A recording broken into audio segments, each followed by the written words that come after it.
DVC ছাড়া জল নিয়ে নতুন নাটক মমতার। খুলনা থেকে বিস্ফোরক প্রাক্তন বাম বিধায়ক নিরাপদ সরদার। ডিভিসি ছাড়া জলের কারণে রাজ্যের একাধিক জেলায় তৈরি হচ্ছে বন্যা পরিস্থিতি। শুক্রবার সন্ধ্যা 7টা নাগাদ সন্দেশখালী 2 নম্বর ব্লকের খুলনা এলাকা থেকে সাংবাদিকদের মুখোমুখি হন প্রাক্তন বাম বিধায়ক নিরাপদ সরদার। তিনি বলেন, ডিভিসি ছাড়া জল নিয়ে মমতা ব্যানার্জি আবার নতুন নাটক শুরু করেছেন। তিনি আরো কি বললেন দেখুন। ডিভিসির জল ছাড়া নিয়ে আবার নতুন নাটক শুরু করলেন মমতা ব্যানার্জি।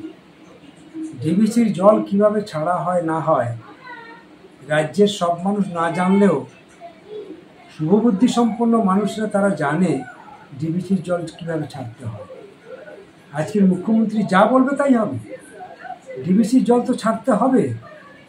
মুখ্যমন্ত্রী ইঞ্জিনিয়াররা হচ্ছে ওই কমিটির মেম্বার, তাদের নিয়ে মিটিং হয়, আলোচনা হয়, সিদ্ধান্ত হয়।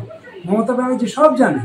এখন না জানার ভান করে এখন বলছে আমি কিচ্ছু জানি না, আমাকে না জানিয়ে জল ছাড়া হয়েছে, আমি ঝাড়খণ্ডের বর্ডার আটকে দেবো। ঝাড়খণ্ডের বর্ডারটা পৈতৃক সম্পত্তি, পশ্চিমবঙ্গের পৈতৃক সম্পত্তি।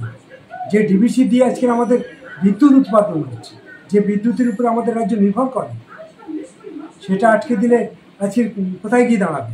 আমাদের রাজ্যের লোকজনের খাবার দাবার কী হবে? ওখান থেকে তো অনেক খাবার আসে, সেগুলো কী করে আসবে? ট্রাকগুলো তো আটকে আছে। পেঁয়াজ থেকে শুরু করে, মাছ থেকে শুরু করে উড়িষ্যার বর্ডার হয়ে, ঝাড়খণ্ড হয়ে আসে আমাদের রাজ্যে।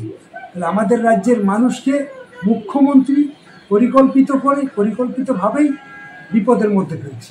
মুখ্যমন্ত্রী মূর্খামির জন্য, গোয়ার্তুমির জন্য আজকে আমাদের রাজ্যের মানুষ বিপদের মধ্যে পড়বে। জল ঢুকেছে, জল ঢোকার আগে রাজ্যের একটা প্ল্যানিং থাকবে না, পরিকল্পনা থাকবে না? এই লোকগুলো কোথায় যাবে, কীভাবে রাখবো? বাড়িঘর ভেঙে চুরমার হয়ে যেতে পারে। তাহলে নিচু জায়গাগুলো কোথায় কী অবস্থায় আছে, সেই এলাকায় কী চাষ হয়, সেই এলাকার মানুষ কোথায় গিয়ে থাকবে, চাষ কতটা ক্ষতি হবে, গরিব মানুষের ঘর বাড়ি কী হবে, কোথায় তার মাস্টার প্ল্যান? শুধু মুখে ভোটের সময় মাস্টার প্ল্যান বলে, এখন তার মাস্টার প্ল্যান কোনো কাজে লাগছে না, নামমাত্রই মাস্টার প্ল্যান। আসলেই আমাদের রাজ্যটাকে মুখ্যমন্ত্রী ডোবাচ্ছে।